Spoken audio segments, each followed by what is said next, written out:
ماضی میں کی گئی غلطیوں کو یاد نہ کریں، خود کو تلخ ماضی کا قیدی نہ بنائیں۔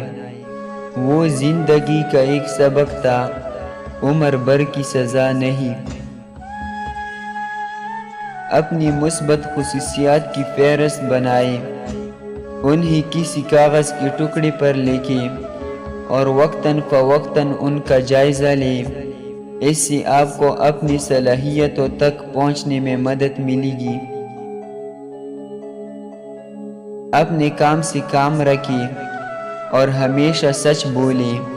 اپنے دماغ اور احساسات سے رہنمائی کریں، مگر یاد رہے دوسروں کا مشورہ آپ کی پسند میں فیصلہ کن نہیں ہونا چاہیے۔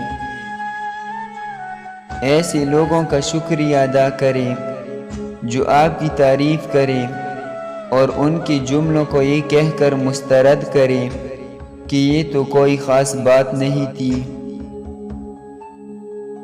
کبھی بھی اپنے آپ پر غرور نہ کریں، کیونکہ غرور انسان کو تباہ کر دیتا ہے۔